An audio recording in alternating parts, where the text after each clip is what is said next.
Yeah, and the thing is, at school, like the school wouldn't even let me like have time off school to go to nationals. And then as soon as took school off and then won everything, they were like, oh, they wanted me put me up in assembly and then have my Yeah, name all yeah. everywhere, and then You're the then I could golden have time boy. off school. Yeah, so I was like, well, you guys didn't even want me to leave school. You wouldn't let me leave school, and then now I'm doing well. Now you're like, oh, okay, he's like doing something for Wanganui, which is good. So it's funny, like because like obviously mountain biking, no one really knew back then.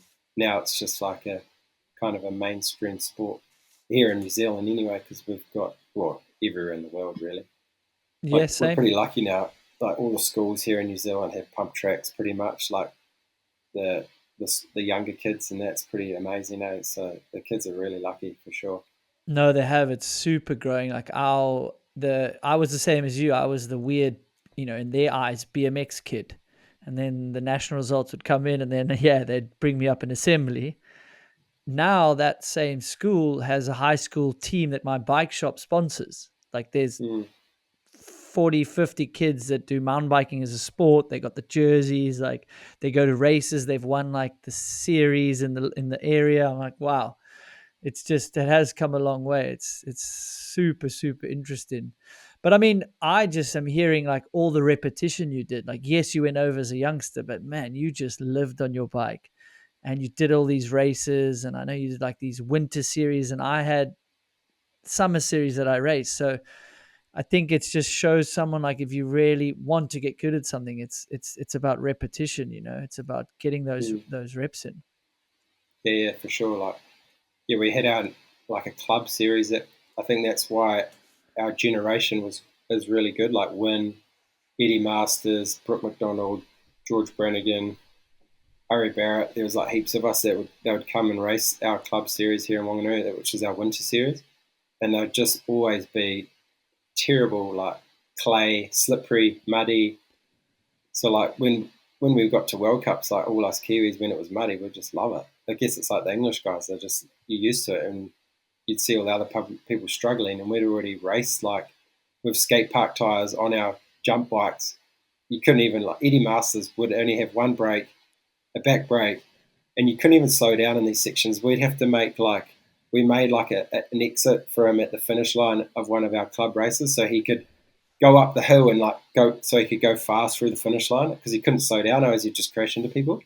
So we made like a little, we made a real gnarly shoot, but we made like a finish area so you could just like roll up the hill after, That's and just like great, man. it's just things like that. You just like after you've done all these hard things, everything's a lot easier. And then it was the same. We had we were really lucky at the time. We had an older guy that was just a janitor at a school. Um, he just every weekend. So we were pretty much the first place in New Zealand that ran shuttles here in Wanganui.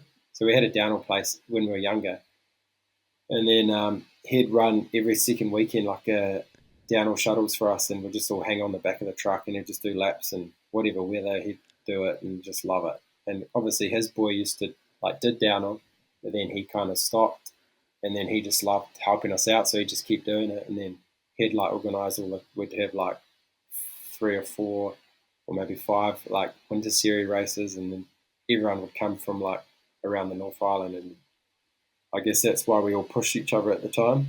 And then we kind of, our generations kind of stayed that kind of like good, I guess. And that, and until like, I guess the juniors, like the last few years have only just started to come back again because obviously Road Rural, there's like a group of kids that push each other and then that's pushing all the other ones. So it's good to see. And then, yeah, obviously you need that. Otherwise, like you don't have it. Like you see it, like obviously US never had it for a while, and then Aaron come through. I mean, there wasn't anyone, and then now there's a big US scene, like all pushing each other and the racing, and I think that's just, and then obviously the French, like they're just dominant, and there's just all of those French guys in the south of France and everywhere pretty much now. They're just like pushing each other. Like you had that. I've listened to podcasts like with Fabian Brell, and then pretty much like everyone in the street were world champions. Like Nico was just down the road, Williams, and then there was other guys just all in that street, and there's just all these fast guys in the same street, just doing obviously the same stuff, riding or whatever, pushing each other. So it's like when you're all around in that group, you just naturally feed off each other. You don't probably don't know at the time, but you're just having fun and enjoying it, and you're just doing what the other person's doing. He's pushing you, so you're going to try and keep up with him, and then you're pushing each other, and then yeah, vice versa.